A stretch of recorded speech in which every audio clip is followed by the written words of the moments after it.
Pernah nggak sih Anda ngebayangin, rahasia utama dari masa depan transportasi kita tuh sebenarnya bukan ada di desain bodi mobil yang futuristik atau seberapa keren bentuk rodanya. Tapi justru ada di reaksi kimia mikroskopis yang bekerja diam-diam di dalam sel baterai. Selamat datang di pembahasan kita kali ini. Kita bakal bongkar bareng-bareng keajaiban sains tak sembunyi yang kini menjadi jantung kendaraan masa depan. Jadi pertanyaannya, apa sih yang sebenarnya jadi motor penggerak revolusi kendaraan listrik global saat ini? Nah, jawabannya adalah sesuatu yang saya sebut sebagai alkimia tenaga. Ini bukan sekedar urusan colok-mencolok kabel listrik loh. Ini tentang reaksi kimia berteknologi super tinggi yang mendikte seberapa cepat mobil Anda bisa melaju, seberapa aman keluarga Anda di dalamnya, dan bahkan gimana arah ekonomi raksasa sebuah negara bisa bangkit dan memimpin dunia. Menarik banget kan? Oke, kita masuk ke bab 1, LFP, sang perisai tak tembus. Mari kita bedah lebih dalam. Kita mulai dari yang sekarang jadi tulang punggung banyak banget kendaraan listrik di luar sana, lithium iron phosphate atau LFP. Inti dari LFP ini adalah ketahanannya yang benar-benar luar biasa. Dia ini sama sekali nggak pakai elemen nikel dan kobalt, makanya secara susunan kimia dia jauh lebih stabil. Toleransi panasnya tinggi banget dan umurnya juga sangat panjang. Bisa dibilang LFP ini kayak kuda beban yang aman, awet, dan sekarang udah jadi pilihan paling masuk akal buat mayoritas mobil listrik harian di seluruh dunia. Biar kebayang seberapa tangguh dan kebalnya sel LFP ini, coba deh kita bahas hasil uji ekstrim dari Blade Battery milik BYD. Baterai ini benar-benar disiksa secara brutal. Ditusuk pakai paku, diremukkan, dipanaskan di dalam tungku sampai suhu 300 derajat Celcius, bahkan di-charge paksa sampai 260% dari kapasitas normalnya. Hasilnya, sama sekali nggak ada asap dan nggak ada api. Stabilitas termal yang absolut ini membuktikan kalau LFP emang cocok banget dipakai di negara-negara beriklim tropis yang panas kayak di tempat kita. Nah, mari kita bawa sains ini ke dunia nyata. Komposisi kimia LFP inilah yang jadi nyawa buat mobil keluarga 7 penumpang yang lagi populer banget, yaitu BYD M6. Baik itu varian standar dengan kapasitas baterai 55,4 kWh maupun varian superior yang 71,8 kWh, dua-duanya mantap mengandalkan sel LFP. Hasilnya, jarak tempuh yang solid banget bisa sampai 530 km. Jadi buat mobilitas keluarga yang intens sekalipun, Anda nggak perlu lagi was-was mikirin keamanan struktur baterainya. Lanjut ke bab 2, NMC, sang pembangkit tenaga tinggi. Sekarang kita beralih ke atlet performa tinggi di dunia baterai nih. Kita masuk ke arena nikel manganese cobalt atau sering disingkat NMC. Kekuatan super yang sebenarnya dari kimia NMC ini ada di kemampuannya menjejal energi mentah dalam jumlah raksasa ke dalam ruang baterai yang super sempit. Ini adalah formula mutlak buat dapat jarak tempuh maksimal dan tarikan performa seketika. Tapi ya, performa buas ini ada harganya. Toleransi panasnya nggak sekuat LFP, jadi paket baterai NMC ini wajib banget dipasangkan sama sistem pengelolaan suhu dan pendingin cairan yang super presisi, biar performanya tetap jinak dan aman di jalan. Perbandingan karakter kedua kimia ini bikin kita sadar satu hal penting. Merancang baterai itu adalah permainan kompromi. Nggak ada satu peluru ajaib yang menang di segala medan. Kalau Anda butuh baterai yang tahan banting, aman di cuaca panas, dan dari segi harga lebih ramah kantong karena tanpa nikel, jelas pilihannya LFP. Tapi kalau Anda menuntut kepadatan energi maksimal buat ngebut melintasi rute antar provinsi tanpa sering-sering berhenti ngecharge, NMC adalah juaranya. Dengan catatan sistem manajemen suhunya harus digarap dengan sempurna. Yang bikin makin menarik tuh pas kita lihat implementasinya langsung. Ambil contoh model MG4 EV. Bayangkan, di dalam bentuk mobil yang sama persis, Anda ditawarin dua racikan kimia yang beda. Kalau Anda pilih varian Magnify Max yang pakai racikan NMC 64 kWh, jarak tempuhnya seketika melonjak drastis, sampai 540 km. Pilihan racikan baterai ini benar-benar jadi penentu, yang memisahkan mana mobil yang asyik buat rutinitas dalam kota, dan mana mobil petarung jalan tol yang sesungguhnya. Dan tahu nggak, ketergantungan kimia NMC pada material nikel ini efeknya nggak cuma berhenti di level spesifikasi mobil aja, tapi nyambung ke skala makro sebuah negara. Angka 200.000 ini merepresentasikan target kuota kendaraan listrik Indonesia yang dicanangkan buat Juni 2026. Yang paling menarik, regulasi ini sengaja dirancang buat memprioritaskan dan mensubsidi penuh baterai yang berbasis nikel dibanding yang lain. Ini tuh murni strategi catur ekonomi tingkat tinggi, kebijakan buat mengenjot serapan nikel dalam negeri dan memacu industri nasional supaya kita bisa menguasai rantai pasokan global. Cerdas banget kan? Masuk ke bab 3, masa depan eksperimental.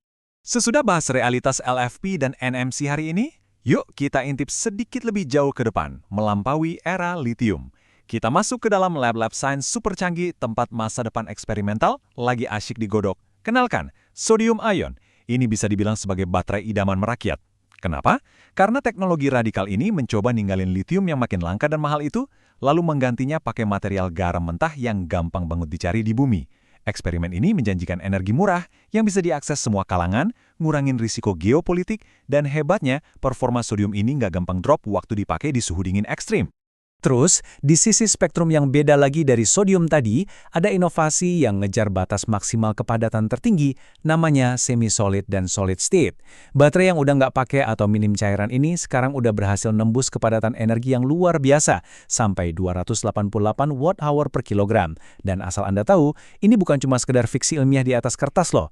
Purwarupa yang berdaya masif tapi ringan udah mulai diadopsi di dunia nyata. Contohnya buat ngasih tenaga ke drone inspeksi industri kelas berat. Potensi gila dari teknologi solid state ini bisa diilustrasikan dengan jelas lewat satu angka, 1000 km.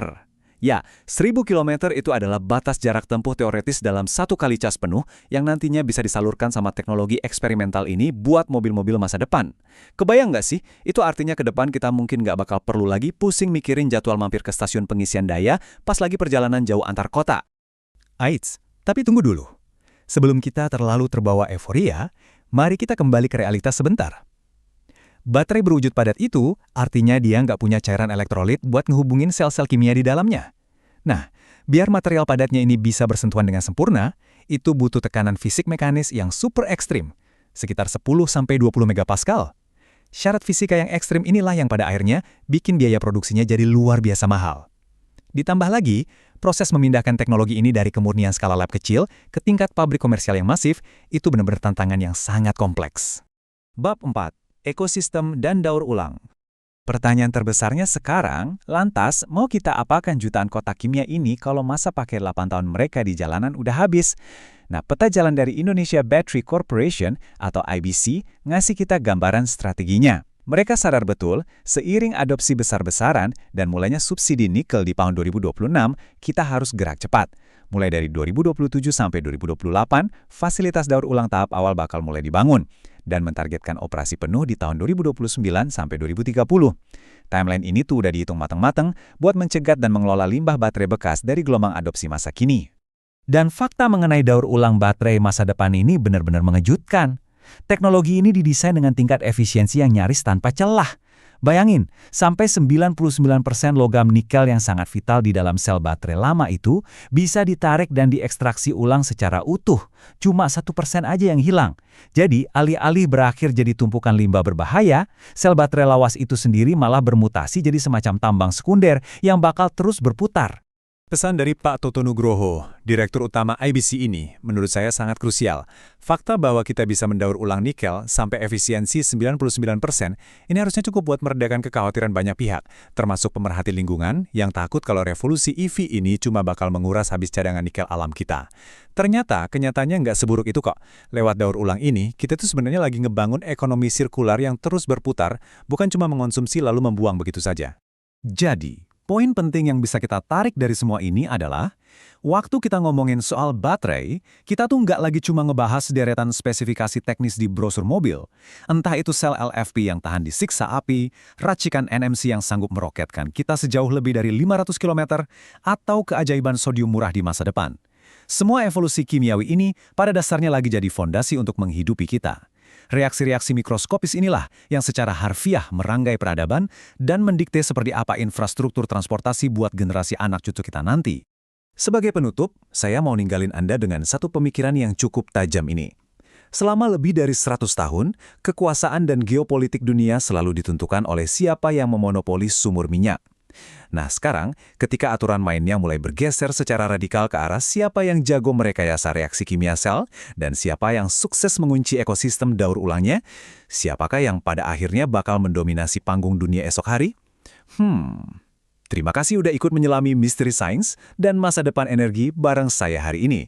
Terus eksplorasi ilmu di sekitar Anda dan sampai jumpa di pembahasan seru berikutnya.